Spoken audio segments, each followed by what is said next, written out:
Greetings, this is Paul the Poke from paulthepoke.com. Today's topic, what the hell, Sheol, Hades, Part 2.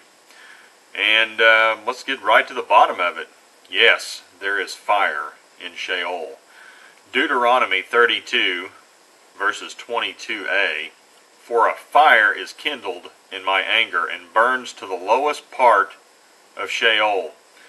And the rich man confirms this in the New Testament.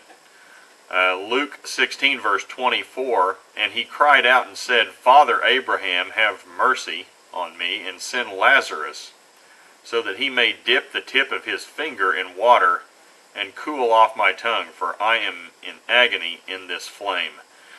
And to be very specific, Sheol is not the eternal destination, the lake of fire. They are different. Sheol, Hades, is not permanent. It's a temporary holding place. It's like a holding cell. Revelation 20, verses 13 through 14, and the sea gave up the dead which were in it, and death and Hades gave up the dead which were in them, and they were judged, every one of them, according to their deeds. Then death and Hades were thrown into the lake of the fire. This is the second death, the lake of fire. So you can see Scripture does differentiate between Sheol, Hades, and the lake of fire. They are separate, different places. And Hades follows death closely, and that makes sense. You can't go to Hades or Sheol until you die. So one dies, then they go to the pit, Sheol, Hades. They're all synonymous. Revelation 6, verse 8a, I looked, and behold, an ashen horse, and he who sat on it had the name Death, and Hades was following with him. And so we all have a set time and date with the grave. It doesn't matter what our bodies look like. You can't diet, vitamin, exercise your way away from the pit. Doesn't matter if you're rich or poor. You cannot buy your way out of Sheol. We all die. Psalm 89, verse 48, what man can live and not see death? Can he deliver his soul from the power of Sheol? Psalm 49, verse 14, as sheep they are appointed for Sheol.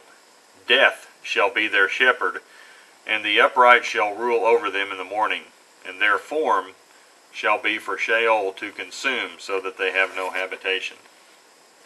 And, death never is satisfied, and it always wants more and more.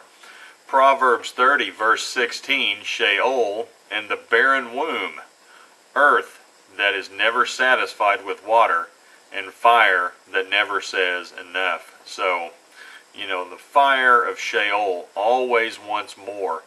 This is backed up in Proverbs 27, verse 20, Sheol and Abaddon are never satisfied, nor are the eyes of a man ever satisfied. That's kind of interesting too. We see what we want. Habakkuk 2:5, furthermore, wine betrays the haughty man, so that he does not stay at home. He enlarges his appetite like Sheol, and he is like death, never satisfied.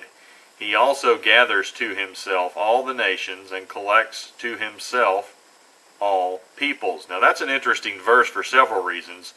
So don't think that this is a newfound, hey, we're in the 21st century and nobody can party like us. Hey, this was going on hundreds of years before Christ.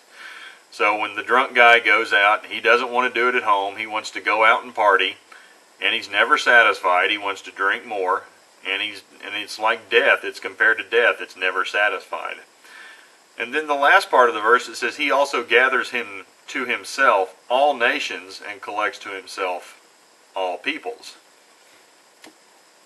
You could take that from a couple of different standpoints. Could be the Antichrist, it could be Christ, either way. But the bottom line, getting back to Sheol, there's consciousness and awareness in the inhabitants of Sheol. There are examples of this in the Old Testament and the New Testament.